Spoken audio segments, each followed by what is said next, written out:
Random நம்பர்னா என்ன அப்படின்றத நான் அந்த வீடியோல சொல்ல போறேன். அதுக்கு முன்னாடி ஒரு சின்ன விஷயம், நீங்க 7.5 ரிசர்வேஷன்ல ஃபுல் ஃப்ரீயா காலேஜ் கேக்குறீங்க, இல்லனா லோ ஃபீஸ் 100 ல இருந்து 150 குள்ள தான் நீங்க கட் ஆஃப் இருக்கீங்க, இல்ல அதுக்கும் கம்மியா தான் இருக்கீங்க, உங்களுக்கு நல்ல அட்டானமஸ் காலேஜ் வேணும் அப்படின்னா ஸ்கிரீன்ல கொடுத்துருக்க நம்பருக்கு நீங்க எனக்கு கான்டாக்ட் பண்ணுங்க. உங்க கட் ஆஃப் பண்ண காலேஜ் லிஸ்ட் எல்லாமே ஓவரால் தமிழ்நாடு ஃபுல்லா நான் உங்களுக்கு எல்லா காலேஜஸ்மே உங்களுக்கு நான் லிஸ்ட் போட்டு கொடுக்குறேன், PDF ஆவே கொடுக்குறேன். சரிங்களா?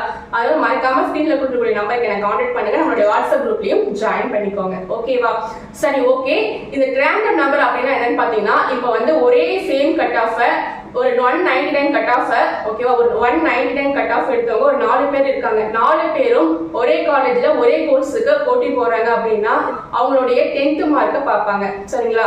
சோ அந்த 10th மார்க்குமே அவங்க சேமா எடுத்திருந்தாங்க அப்படின்னா அவங்களோட டேட் ஆஃப் பர்த் பார்ப்பாங்க, அதுவுமே சேமா எடுத்திருந்தாங்க அப்படின்னா இந்த ரேண்டம் நம்பரை பார்ப்பாங்க. ரேண்டம் நம்பர் அப்படின்றது ஒரு லக்கி நம்பர் மாதிரி மதிப்பாளருக்கு கொடுக்கக்கூடிய நம்பர். இந்த ரேண்டம் நம்பர்ல யார் அதிக ரேண்டம் நம்பர் வாங்கியிருக்காங்களோ அவங்களுக்கு அந்த காலேஜை கொடுப்பாங்க. இதுக்குதான் அந்த ரேண்டம் நம்பர். ஓகேவா? இப்போ ரேண்டம் நம்பர் பத்தி உங்களுக்கு ஒரு ஐடியா வந்துருக்கும் நினைக்கிறேன்.